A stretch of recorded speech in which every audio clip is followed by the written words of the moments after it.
We've all been quote unquote victims of email marketing in the past. And so we tend to brush off email marketing at times and not even consider it as a marketing vehicle. But here's what I'm here to tell you. I'm telling you that email marketing is a wonderful vehicle. It's a great vehicle. In fact, I saw a number recently that said that for every $1 you spend on email marketing, your average return is approximately $36, a 1 to 36 return. That is an astounding 3,500% return on your marketing. So I'm not sure if there's other vehicles out there that can match that, but email marketing certainly has the chops. So don't let your past experience or maybe your own personal experience with email marketing, getting unsolicited emails and things like that, and all those Viagra emails, color your perception of email marketing. If you do email marketing well, you can expect those kinds of returns. I know I personally have worked on several marketing campaigns and I've had some phenomenal returns on investment. Email marketing can be cheap.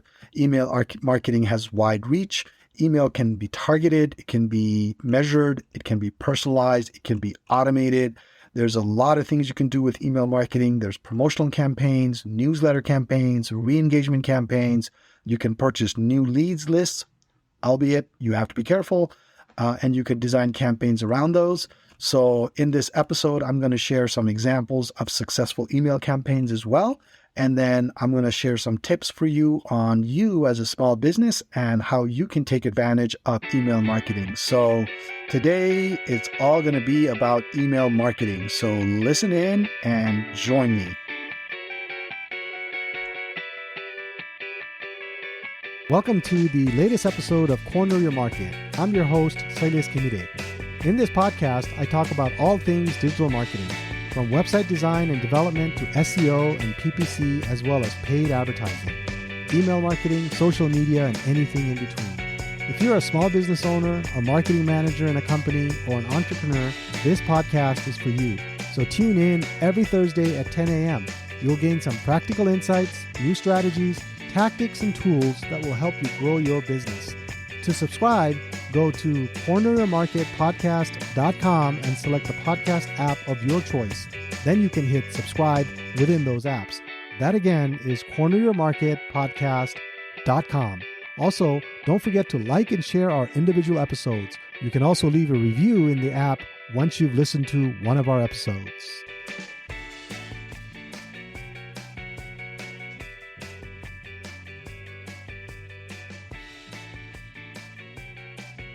There's a lot of ways to get your marketing message out, and one marketing channel that kind of sleeps under the radar screen, a little bit behind the scenes, so to speak, is email marketing.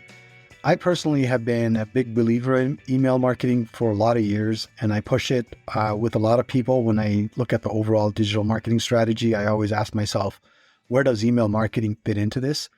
And I saw a number recently that really validated my hunch and my pushing email marketing over the years. I saw a number that said, for every $1 you spend on email marketing, and this is for 2021, I believe. So for every $1 you spend on email marketing, your average return is $36. Yep, you heard that right. 1 to 36. That is an astounding 3,500% return on investment. Sorry, I said 1,000. Got a little overexcited there. But anyway, for every $1 you invest, you get $36 back. That's an amazing number. And I dug around to kind of see, okay, who's reporting this? And I saw folks on litmus.com, medium.com, and even hubspot.com citing these numbers. So I think it's a valid number. I'm not going to say that I've seen a 1 to 36 for some of the campaigns I've run, but I've seen a very high number, investment return number for the campaigns that I've worked on over the years. So definitely can vouch for this number. So why does email sleep under the radar screen? Or sleep, I don't know, maybe I'm using the wrong phrase there, but why is it under the radar? Well, I think email got a bad rap at the beginning of the internet. Email marketing can sometimes, oftentimes gets a bad rap because it's perceived to be intrusive. I think there's a lot of spammers out there, and I think a lot of ISPs have actually cracked down on those over the years, so it's gotten better. But, we all got spammed from Viagra emails and LinkedIn birthday reminders and all that kind of stuff over the last 15, 20 years. And so there's a certain group of us that feel like email is just not that great. It's unsolicited emails. It's the overuse of promotional content, people sending you things over and over and over again. They even had to, the CAN Spam Act was enacted in the late 90s, which is kind of amazing. A few years after the internet, you already had a CAN Spam Act. So overuse of promotional content. Also, emails tend to be poorly designed. They don't have the same kind of look and feel. So you can never trust emails necessarily. You get an email, it looks like it was sent by PayPal. You dig around a little bit. It was actually hijacked by some spammer, and it's actually a phishing scheme. So that's the kind of experience that we have. A lot of emails don't have any personalization. There's some inconsistencies that you can see right away in the email address, maybe the links that they send you. And of course, the IT guys are always warning you on emails that you get that you don't recognize, right? So I think those are some of the reasons that people get a bad impression about email marketing. And those are all very valid concerns, in my opinion. And if you, as an email marketer or as a brand, violate those rules that I just outlined, then you're not going to get a 1 in 36 return. I can guarantee that right now. Your email is going to land in the worst case scenario, is going to land in the spam inbox. Worst case scenario, you're going to get reported for being spammy or for being a phishing scheme or whatever, and you're going to get blocked, right? So that's going to happen to you. Your deliverability is going to suffer, and you're just going to send out to larger and larger lists and get less and less returns. So if you're doing any of those things that's giving email a bad rap, you're not going to get a return. But there are ways. I mean, despite these pitfalls, email marketing is a very powerful tool for businesses when you do it correctly, when you do it well, when you do it within a strategy. Some of the things that you need to keep in mind is you need to obtain permission from the people that you're emailing. You need to provide valuable content. You need to personalize it. You need to have tracking in place and things like that. So we're going to cover all these things. In this episode, I'm going to cover the reasons why email marketing works. I'm going to cover the types of email marketing campaigns you can run. I'd also like to give you a couple of examples, maybe a couple more than a couple examples of successful campaigns by known brands. That way it can give you some ideas on maybe things that you could do in your own business. And then also how you can, as a small business, take advantage of email marketing. It doesn't have to be just for the big boys or the big brands. So with that in mind, let's get started. Reasons why email marketing works. There's a couple of reasons. Actually, there's more than a couple of reasons. Sorry, I don't know why I keep saying couple, but there's a few reasons. I'm going to give you some good reasons here. The first thing is email can have a very wide reach, right? If you build a good list over time, or you purchase a really solid list and you have permission to use it, it can give you a wide reach, and you can reach a lot of people very quickly, very efficiently. And if you design it well and you have personalization in place, then I think you can make that very, very customized, and you could target your message. That's the second reason, right? Second reason why email marketing works is you can have a targeted message. When you are working with a large email list, I would highly recommend that you slice and dice that list so that you are grouping people together. So if you have a list, let's say you're a veterinary practice, right? You have a list for your patients, but you also have a list for maybe your referral partners or things like that, or maybe other providers where you get business from. You want to segment those out, and you want to send content that's relevant for each of those audiences. That's just a very basic example. But anyway, you can target your message on email. Another thing that you'll realize soon after you set up emails and everything like that, it's actually very cost effective. I mean, I have in the past purchased email lists for as low as $200, and you can get maybe 750, maybe even 1,000 email addresses for $250. And that's a pretty low cost. And then once you've got your template set up and your messaging set up and things like that, you can send out 8 or 9 messages, in some kind of a sequence and get a response from that. So it's very cost effective.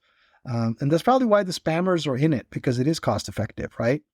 Another thing about email is that it is measurable. You can measure open rates, click-through rates. You can have links on there that send them to different parts of your website. You could track them that way using analytics and things like that. So it's very measurable. You can say, okay, I sent out 1,000 emails. I got 34 people that clicked on this link. They went to my website to purchased, right? So you can do something. You can do very simple, back of the envelope type measurements and get a very clear idea right up front how your email campaign went. And I know I've touched on this a couple of times, but personalization is important. So don't make it seem like, the person that is receiving the email, it's directed at them. Don't use spammy words. Don't use spammy content. Don't say, there's certain things that you shouldn't say to make it personalized, right? Type it like it's a real person on the other end that's communicating to a real person, right? So in addition to, addressing them by their name, make it personable. Maybe send the products that they're really interested in or the services that they're really interested in, things like that. So there's a lot of ways to personalize, and that's a whole different topic, so I won't go into it too much. And then the other thing is figure out a way to automate it as much as possible. Use tools that allows you to automate it. And we talked about this a little bit in our marketing automation podcast a couple of weeks ago with my friend Doug. Listen to that email if you have to that episode if you haven't listened to it already, and try to figure out a way to automate it. There's a lot of tools out there that can help you automate it. If they do this, send this email. At minimum, put them on some kind of a sequence and things like that. So figure out a way to automate it. So those are the reasons. Those are some of the reasons why email marketing works: wide reach, targeted messaging, cost-effective, measurable, personalization, and then automation. Right? You can make it really work. So now let's switch gears a little bit. Talk a little bit about the type of marketing campaigns that you can run. Certainly, there's a lot more than what I'm going to mention here, but I'm just going to give you 5 or 6 that I feel like are very effective. Obviously, the main one is a promotional campaign. So build out some kind of a content calendar and say you're going to do a promotional campaign 3 times a year. You're going to promote this particular service line during this particular time, and you're going to have this offer. You're going to put them to this landing page, and you're going to do this, right? So that's a promotional campaign. Needs to be thought out, needs to be strategic, but definitely something that could be a very good email campaign. Another one is just the bread and butter monthly newsletter campaign you're sending out to people that have signed up to receive your newsletter.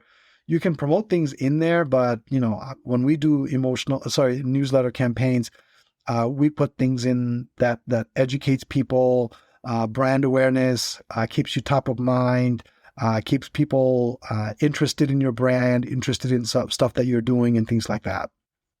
Another type of campaign is, I see this in certain, and this is very relevant in certain industries, a re-engagement campaign. So let's say you're a dental office and you have a list of people or patients and they haven't come to your office in over 2 years. You can do a re-engagement campaign there. Just slice out the folks that their last visit was 2 years ago and before, download that list and then design a messaging campaign, personalized, very relevant, getting them to maybe re-engage with you and things like that. So there's a lot of ways to do re-engagement campaigns based on the type of business you are, but that's just a very simple example there. And then the other one, the one that is probably the one that gets knocked for being spammy, is the new leads campaign, where maybe you buy a lead and you buy a leads database, like I mentioned to you earlier, which I've done. You buy a lead database, buy it from a very credible source, make sure that it's an opted in list, and then, see how, see what their rules are for using it, and things like that, and abide by those rules. I don't think there's anything wrong with buying a list. I mean, you do it well. I mean, you're trying to provide value here. So I'm definitely not going to apologize for doing that. And I definitely don't think any business should, but it's not about spamming. It's about getting a list that targets your market and then sending that list messages and information that is valuable to them, right? That adds a value to their day. Maybe there's an article. Let's say you bought a list of, I don't know, swimming pool cleaners or something like that, service providers. What are the things that a business that focuses on swimming pool cleaning, what do they need to know? It's spring, right? What do they need to know in their digital marketing? Give them ideas, give them thoughts, give them value there that allows them to receive something that is interesting, that is engaging, that adds value to their day, and makes them better at their business. I think if you provide that kind of information to a new lead database that you purchased, it helps you stay top of mind, but also helps you build your credibility. It helps build interest on their end and things like that. And I've certainly signed up for newsletters over the years that I have enjoyed receiving. I look forward to them sometimes. There are certain people that I get email newsletters from. I read them. They really add value.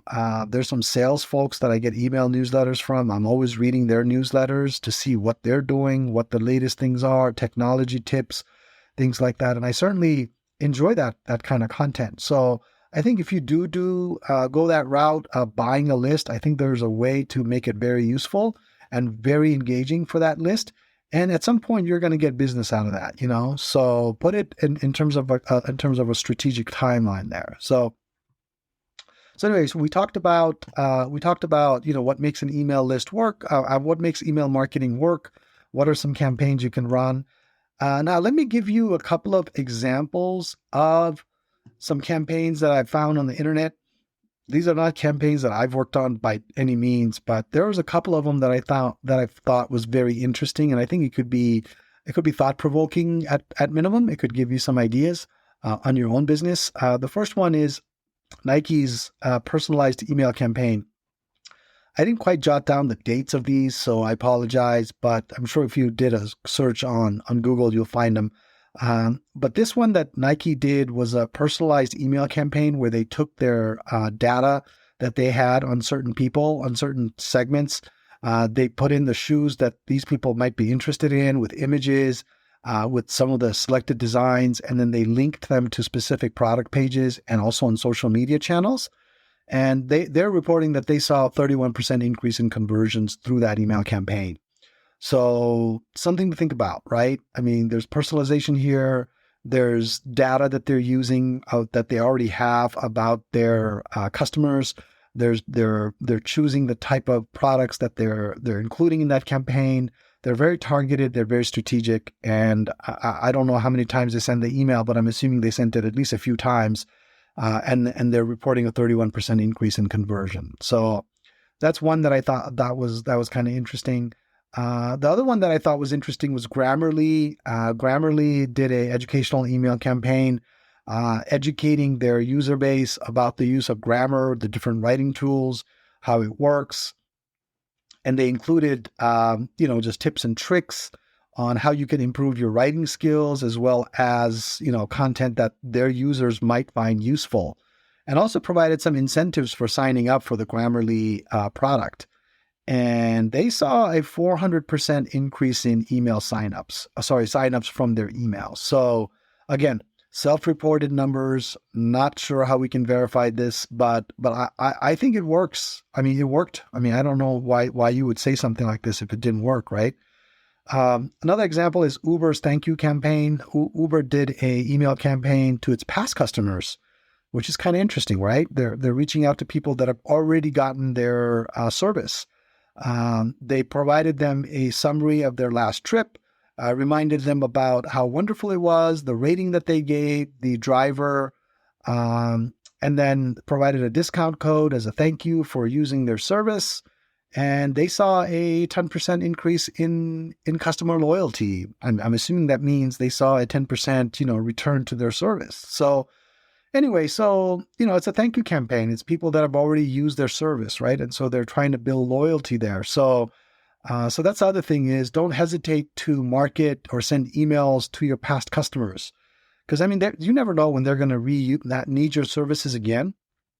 You never know if they have 15 people in their network that might need your service at some point, right? So you want to stay top of mind of them. So again, very, very, different types of campaigns. You have Nike promoting a specific product, personalized emails. You have Grammarly educating their folks on their services. You have Uber sending thank you notes, So in the old-fashioned world, I would call that a thank you note campaign. So anyway, so there's different ways to do it. There's different ways that you can be creative, the type of content you include, the list that you have, and things like that. So definitely very thought-provoking, and it should give you some ideas. So let's say you're a small business, right? And I'm assuming most of the audience that I speak to are small business owners. They might be entrepreneurs just starting to get their business going, or they might be marketing managers for, in a small marketing team for a relatively small company. So how can you take advantage of email marketing, given your limited budget, maybe given all the constraints that you have? So let me give you some ideas, right? So the first thing I would do is I would focus on building a email list. And there's a lot of ways to do this because your list that you build is going to give you the best return. I'm not saying don't buy a list. I'm saying that the list that you build yourself is going to give you the best return. So how can you build a list? You can basically, after the engagement you have with any kind of customer, you collect their email address. Send your receipts by email. That'll force them to give them your email address, right? A lot of credit card companies nowadays send receipts of transactions by email. So figure out a way to tap into that. So you already have people that you've done business with, you got their email address, right? Use your any kind of discount or any kind of offer that you put out there. Ask people to ask people to enter their email addresses to get that. That way you have their email address. Set up a company newsletter and say why people should sign up for that. Maybe you'll be including freebies in your newsletter. Maybe you'll be providing discount codes, or maybe you will be providing some valuable content that they really, really want in your email newsletters and only on your email newsletters, right? So there's an incentive for them to sign up. So there's a lot of ways that you can build your email list. And the key is you need to ask people permission to send your promotional material. So just getting their email address isn't enough. Making sure that they're okay with receiving your email is also very important, right? So that's the first thing I would do, is make a big effort in building a targeted email list.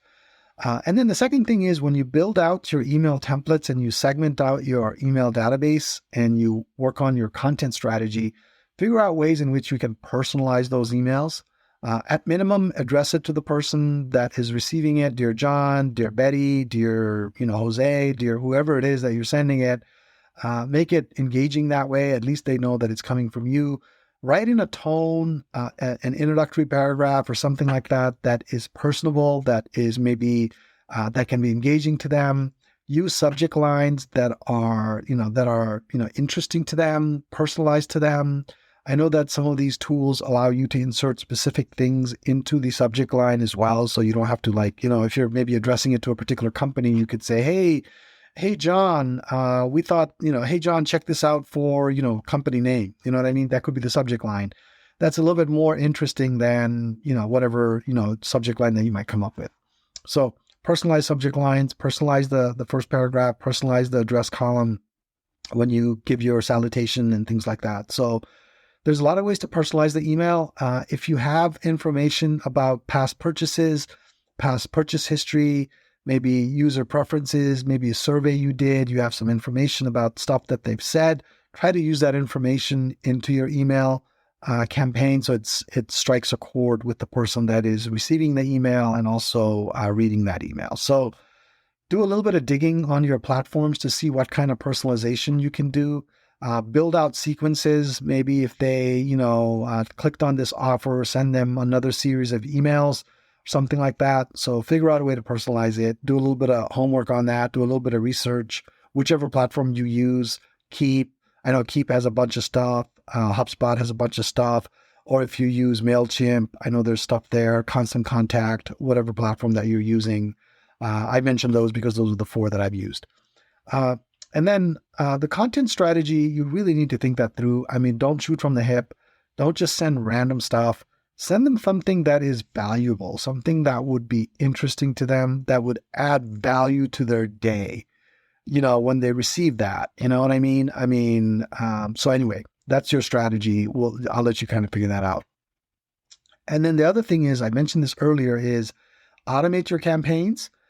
Use those tools that I mentioned, to figure out a way to automate it. Like if they sign up for your email newsletter, send them a thank you note.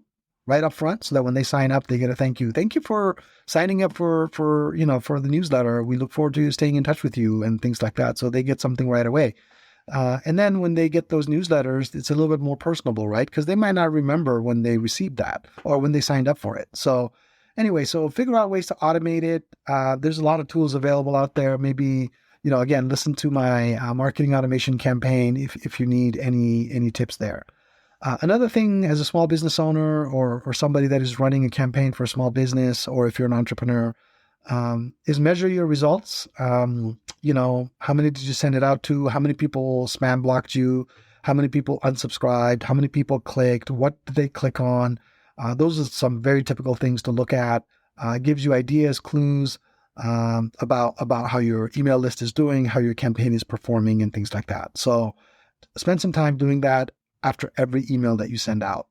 And then the last thing, last but not least, or maybe there's more things, but on my list, this is last but not least for sure, is think about this, okay? I want you to take a little bit of a step back and think about this. Everybody I know reads their emails on a mobile device, right? So make your email mobile device friendly, please.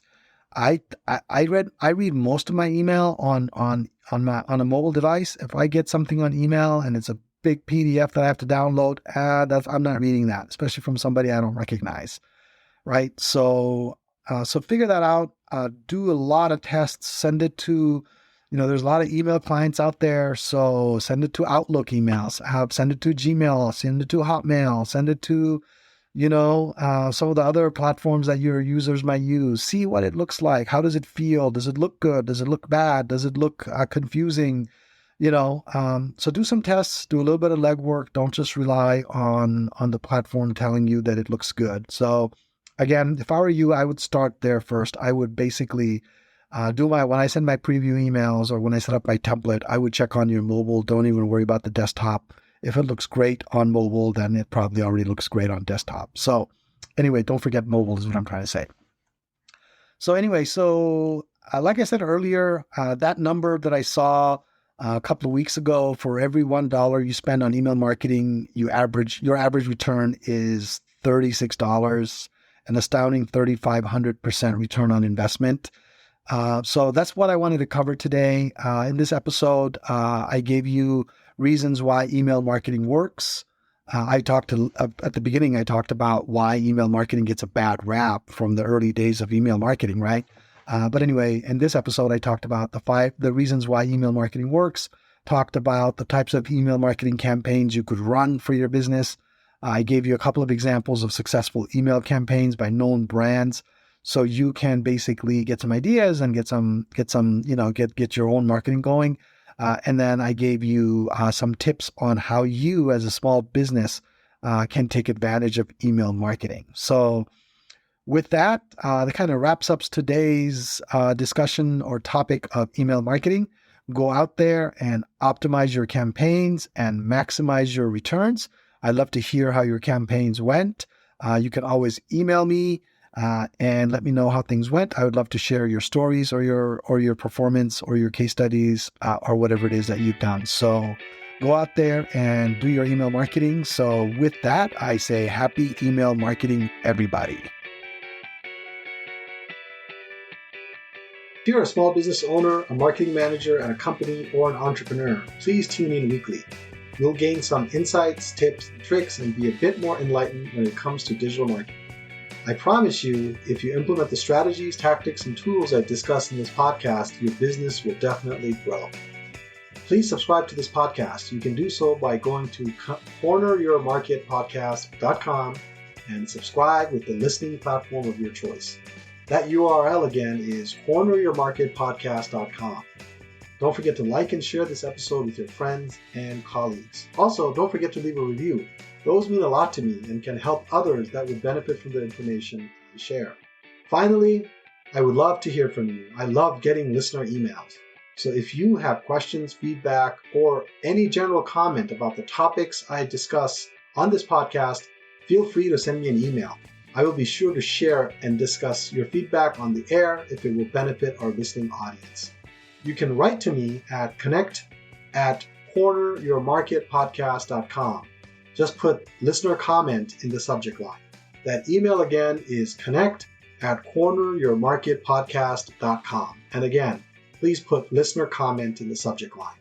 Thanks for listening today. I look forward to being back next week. Until then, be good and do good.